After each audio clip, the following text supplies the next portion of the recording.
اب اس کیس کا فیصلہ ہو گیا ہے، کیونکہ ایک مسیحی شخص نے آ کر اپنی گواہی دے دی ہے۔ کیسی بات ہے! وہ جانتے تھے کہ مسیحی لوگوں نے وہی کچھ مسیحی لوگ کہتے ہیں جو انہوں نے دیکھا ہوتا ہے، وہ جھوٹی گواہی نہیں دیتے، وہ جھوٹ نہیں بولتے۔ اس کے علاوہ ایک اور بات خدا کے کلام میں بھی لکھا ہوا ہے، یسوع مسیح نے کہا کہ جو اگلے لوگ تھے، جو گزرے ہوئے لوگ تھے، ان سے کہا گیا تھا کہ تم نے جھوٹی قسم نہیں کھانا، لیکن اگر تم نے قسم کھانی ہے تو سچی قسم ہو۔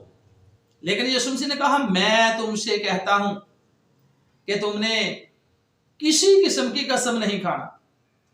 تو یہ جو خداوند یسوع مسیح کا اس خدا کے کلام کا حکم تھا، وہ ہم مسیحی لوگوں نے سارا آنکھوں پہ رکھا، اپنے سامنے خدا کے کلام کو رکھا، اور کبھی بھی وہ قسم جھوٹی کیا، وہ سچی بھی قسم نہیں کھایا کرتے۔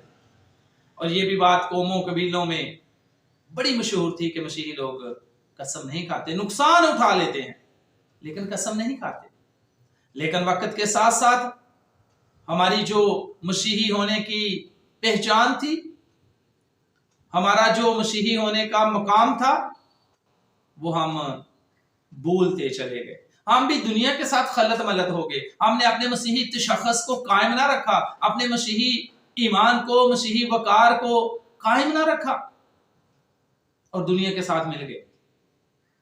اور افسوس کہ ملک پاکستان میں جہاں پہ مسیحی لوگوں کی اکثریت ہوتی ہے، وہ محلے کچھ ایسے کاموں سے پہچانے جاتے ہیں جن کو سن کر بھی شرم آتی ہے۔ تو میں خدا کا خادم ہوتے ہوئے اپنے مسیحی نوجوانوں سے، مسیحی قوم سے بات کرنا چاہتا ہوں، اور آپ کو بتانا چاہتا ہوں کہ جب اسرائیل کے لوگ، جو خدا کی قوم، خدا کے نام سے کہلانے والے لوگ تھے، جب ان کے اوپر کوئی مصیبت آتی، آزمائش آتی، دکھ آتا، مصیبت آتی، تو وہ پتہ کیا کہتے تھے؟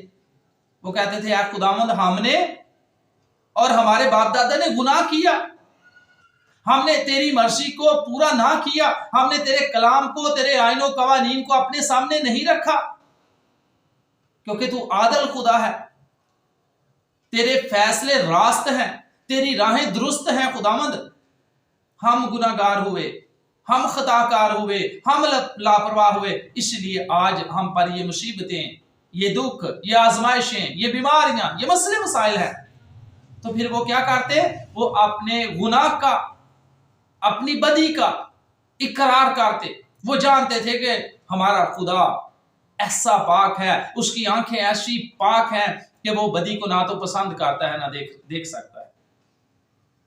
کہ آج ہم یہ جو حالات و واقعات چل رہے ہیں، ایک طرف تو ٹھیک ہے، آواز اٹھائی جا رہی ہے کہ ہمارے خلاف اس طرح سے وہ کچھ کیا جا رہا ہے جس کے ہم جس جرم کو ہم کرتے بھی نہیں ہیں، وہ بھی الزامات ہمارے اوپر درج جاتے ہیں۔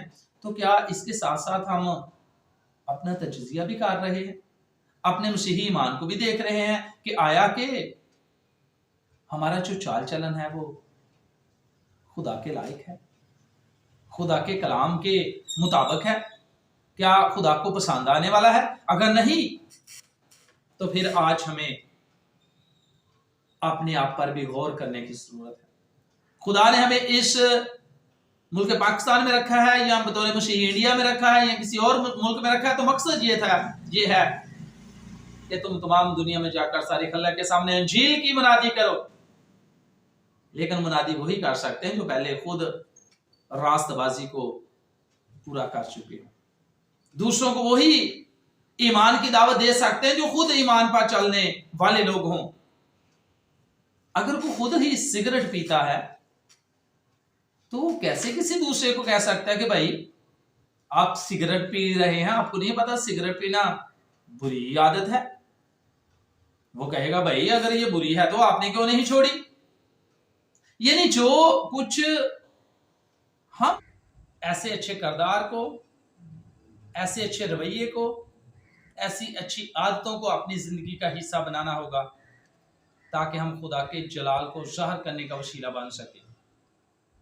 لہٰذا خدا کے کلام کو ہر روز ضرور پڑھیں، سنیں، اور اس کو اپنی زندگی کا حصہ بنائیں، خدا کی مرضی ہماری زندگی میں پوری ہو، اور اس اخیر زمانے میں جب کہ خدا کے پاک مقدس کلام کی جو شہادتیں ہیں، نبوتیں ہیں، پیش گوئیاں ہیں، وہ بھی پوری ہو رہی ہیں، تو ہم خدا یسوع مسیح کی آمد ثانی جو ہے اس کے لیے تیار اور بیدار رہیں، خود بھی تیار رہیں اور دوسروں کو بھی تیار کر سکیں۔ خداوند آج کے اس کلام کے وسیلے سے ہمیں برکت دے، خداوند کے نام کو جلال ملتا رہے۔